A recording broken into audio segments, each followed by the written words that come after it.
माधव कुमार नेपालले हटाउने भनेका मन्त्रीहरूलाई काममा फर्कन प्रधानमन्त्री शेरबहादुर देउबाको निर्देशन। माधव कुमार नेपाल निकै तनावमा। एमाले फेरि फुटको नजिक। घनश्याम भुषाल सहित 30 जना भन्दा बढी केन्द्रीय सदस्य विद्रोहका लागि ठिक्क। एमालेमा चर्किँदै विवाद। पूर्वमा मनसुन र पश्चिममा स्थानीय वायुको असर। आज अधिकांश स्थानमा वर्षाको सम्भावना। नेत्रविक्रम चन्द विप्लव नेतृत्वको नेकपाद्वारा सङ्घर्षको कार्यक्रम घोषणा। असार 5 गते देशव्यापी प्रदर्शन गर्ने। मन्त्रीहरूको हेरफेर गर्न नसकेपछि माधव कुमार नेपाल फोन अफ गरेर गुप्तावासमा। मन्त्री हेरफेर गर्ने पार्टीको निर्णय प्रधानमन्त्री देउबाले नसुनेपछि एमालेसँग सहकार्य गर्न माधव कुमार नेपाल र झलनाथ खनालको लबिङ। देउबाले गठबन्धनका सबै दलका मन्त्री हेरफेर गरेर एकैपटक पुनर्गठन गर्ने। वाम गठबन्धनको पक्षमा उभिए नेता झलनाथ खनाल। पार्टी सदस्यबाट 100 रुपियाँ उठाउन माओवादी केन्द्रको सर्कुलर। प्रेमीको जन्मदिन मनाउन गएकी किशोरीमाथि सामूहिक बलात्कार। 1 महिना नबित्दै सातामा 2 दिन बिदा दिने निर्णयबाट पछि हट्यो सरकार। एकीकृत समाजवादीका नेता चौधरीको निधन। बर्दियामा स्थानीय र प्रहरीबीच झडप। गोली लागेर 1 जनाको मृत्यु।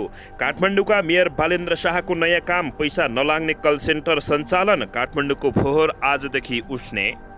मन्त्री प्रेम बहादुर आलेको निर्देशनमा वायु सेवा निगमका महाप्रबन्धक पौडेल बर्खास्त। एमालेमा चर्कियो विवाद। सरकार अल्पमतमा पर्ने डरले रोकियो मन्त्री परिषद हेरफेर। 1.5 हप्ताभित्र भारतबाट मल आउने। प्रतिनिधि सभाको बैठक आज पनि बस्दै। यस्तो छ बैठकको कार्यसूची। र नेकपा एमालेमा मचियो भाँड भैलो। पार्टी फुटको संघारमा। नेकपा यसमा समेत माधव कुमार नेपाललाई तनाव। काठमाडौँका मेयर बालेन्द्र शाहले गरे चमत्कार। अब हेर्नुहोस् पुरा समाचार। दर्शक महानुभावहरू नमस्कार। नेपाली न्युज टिभीको न्युज बुलेटिन खबरमा यहाँहरूलाई हार्दिक स्वागत छ। म पुष्कर ओली सदा झैं आज पनि तपाईहरुमा देश तथा विदेशका महत्त्वपूर्ण समाचार अपडेटका साथ उपस्थित भइसकेको छु। दर्शक महानुभावहरू तपाईहरुले हामीलाई कहाँदेखि हेर्दै हुनुहुन्छ नेपाल भए जिल्ला र ठाउँको नाम लेख्नुहोला। यदि विदेशमा हुनुहुन्छ भने आफू रहेको देशको नाम पनि लेख्न नभुल्नुहोला र हाम्रो च्यानल नेपाली न्युज टिभीलाई अहिलेसम्म पनि सब्स्क्राइब गर्नु भएको छैन भने सब्स्क्राइब गर्नुहोला। साथै सँगै रहेको बेल आइकनलाई दबाउन पनि नभुल्नुहोला।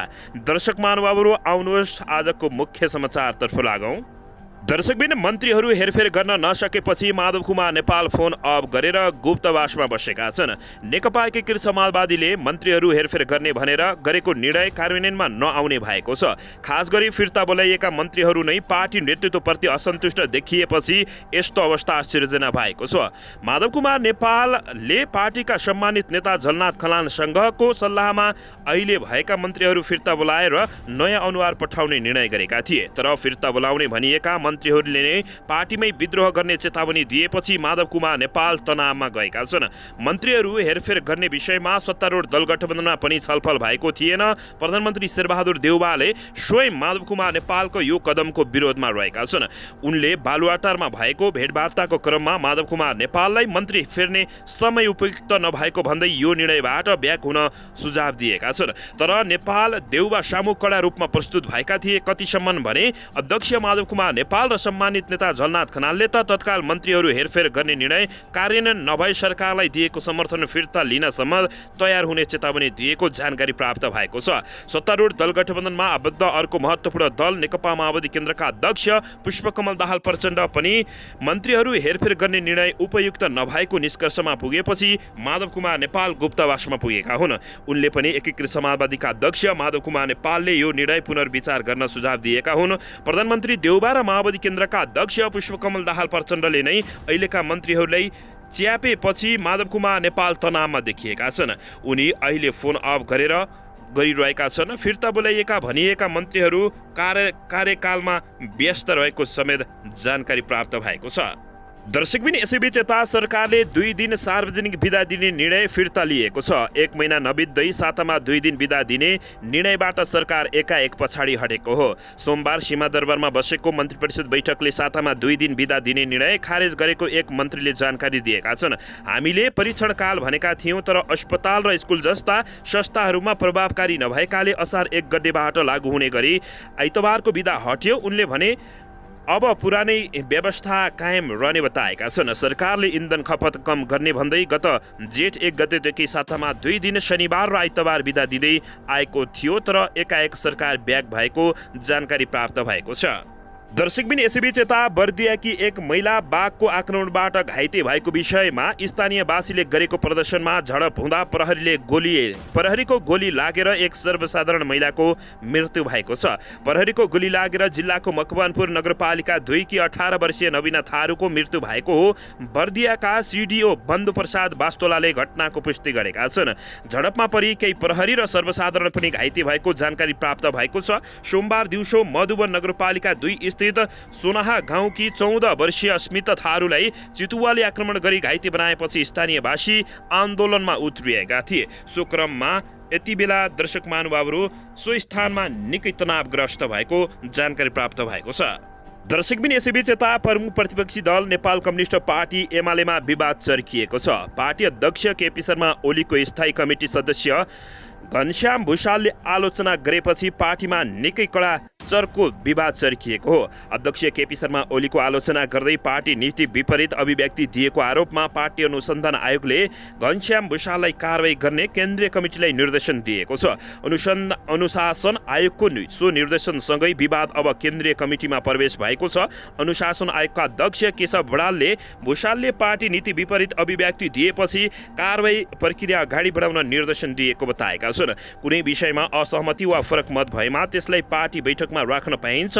सार्वजनिक रूपमा पार्टी नीति विपरीत अभिव्यक्ति दिएपछि सो विषयमा कारवाहीको विषय हुने नै भयो उनले बताएका छन्। कुनै नेताको फरक मत वा असहमतिका केही विषय भए पार्टी कमिटीको बैठकमा कुरा राख्न पाइन्छ, बाहिर जथाभावी बोल्न पाइँदैन। त्यसैले कारवाही प्रक्रिया अगाडि बढाउन निर्देशन दिएका हौँ बडालले बताएका छन्।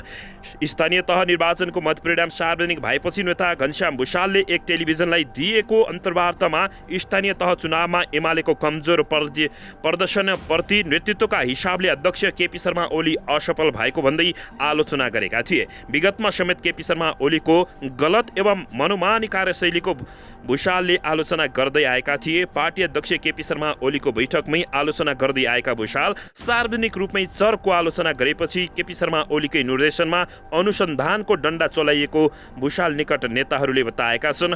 तर दर्शक महानुभावहरू, यदि भुषाललाई कारवाही गरियो भने 30 जना केन्द्रीय सदस्यहरूले पार्टी नै छोड्न सक्ने भन्ने तयारी अवस्थामा बसेको बताइएको छ। दर्शकबिन यसैबीच यता मन्त्री प्रेमबहादुर आलेको निर्देशनमा वायु सेवा निगमका महाप्रबन्धक पौडेल बर्खास्त भएका छन्। सरकारले नेपाल वायु सेवा निगमका महाप्रबन्धक डिम प्रसाद पौडेललाई बर्खास्त गरेको छ। सोमबार बसेको मन्त्री परिषदको बैठकले पौडेललाई बर्खास्त गरेको सांस्कृतिक पर्यटन तथा नागरिक उड्डयन मन्त्रालयले जानकारी दिएको छ। पौडेललाई यसअघि मन्त्रालयले स्पष्टीकरण सोधेको थियो।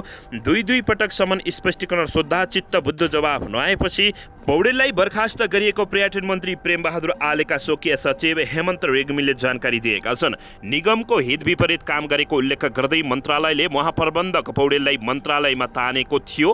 सांस्कृतिक पर्यटन तथा नागरिक उड्डयन मन्त्री प्रेमबहादुर आलेले पौडेलले निगमको हित विपरीतमा काम गरेको भन्दै बर्खास्तका लागि मन्त्री परिषदमा प्रस्ताव लगेका थिए। तत्कालीन केपी शर्मा ओली नेतृत्वको सरकारले पौडेललाई 4 वर्षका लागि निगमको महाप्रबन्धकमा नियुक्त गरेको जानकारी प्राप्त भएको छ। दर्शकबिन यसैबीच यता काठमाडौँ उपत्यकाको फोहोर आजबाट उठाइने भएको छ। सिसडोल र बन्चरी डाँडामा फोहोर लैजाने दिने सहमति भएसँगै काठमाडौँ उपत्यकाको फोहोर उठाइने भएको हो।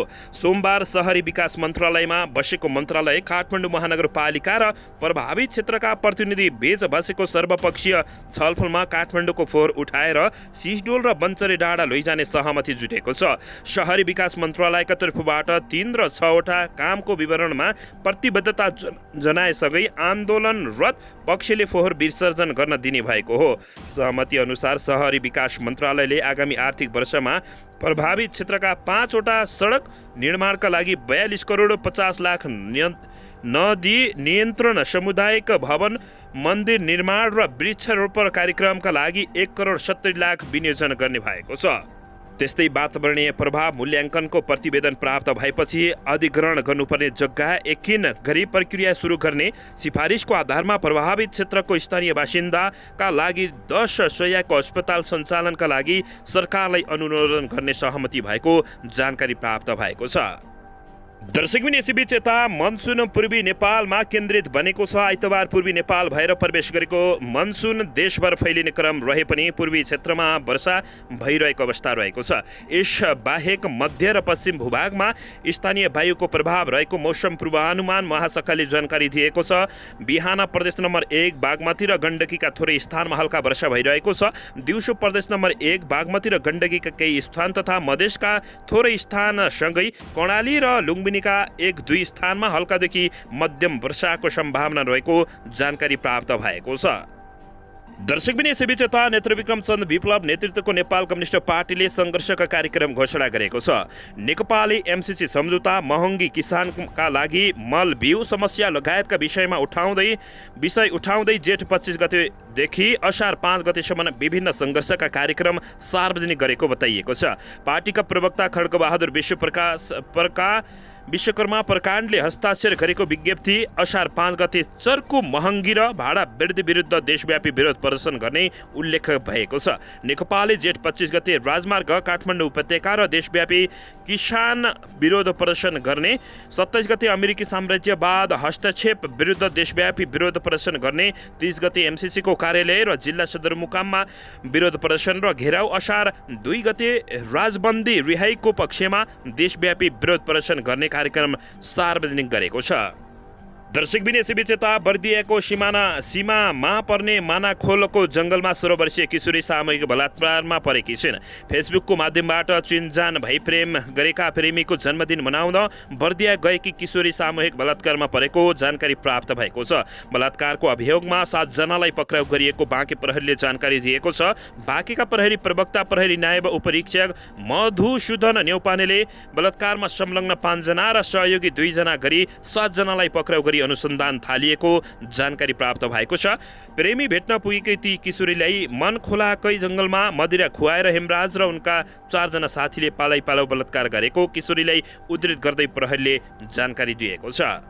दर्शकबिन यसैबीच यता सप्तरीमा हिजो साँझ भएको सवारी दुर्घटनामा नेकपा एकीकृत समाजवादीका नेता रामनारायण चौधरीको निधन भएको छ। पूर्व पश्चिम राजमार्ग अन्तर्गत सडक खण्ड नगरपालिका 5 स्थित खर्चुहिया सडक खण्डमा चौधरी सवार स10 प 4611 नम्बरको स्कुटरलाई ना 6 ख 6379 नम्बरको ट्रकले ठक्कर दिएको थियो। ठक्कर दिने ट्रकका चालकलाई नियन्त्रणमा लिई थप अनुसन्धान भइरहेको प्रहरी नायब उपरीक्षक माधव प्रसाद काफ्लेले जानकारी दिएका छन्।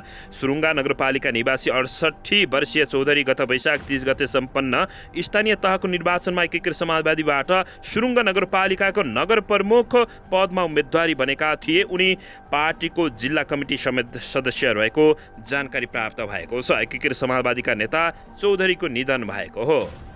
दर्शकबिन यसैबीच अब 1.5 हप्ताभित्र भारतबाट मल आउने जानकारी पाएसँगै किसानहरू खुसी भएका छन्। कृषि तथा पशुपक्षी विकास मन्त्री महेन्द्र राय यादवले भारतबाट मल ल्याउनका लागि सुनिश्चित गराएका छन्। भारत भ्रमणमा रहेका कृषि मन्त्री यादवले सोमबार त्यहाँका रसायन एवं उर्वर मन्त्रालयको जिम्मेवारी सम्हालेका स्वास्थ्य एवं परिवार कल्याण मन्त्री मनसुख मण्डलियासँगको छलफलबाट सो सुनिश्चित गराएको जानकारी प्राप्त भएको छ। भारतसँग यसअघि नै G2G सरकारदेखि सरकार प्रणालीबाट नेपालले मल खरिद गर्ने भनी सम्झौता गरिसकेको छ। 5 वर्षका लागि भएको सम्झौता अनुसार पहिलो वर्ष 1,50,000 मेट्रिक टन मल दिने सम्झौता उल्लेख गरिएको छ। सम्झौता भए पनि भारतबाट मल आउन ढिलाइ भइरहेको जानकारी प्राप्त भएको छ। दर्शकबिन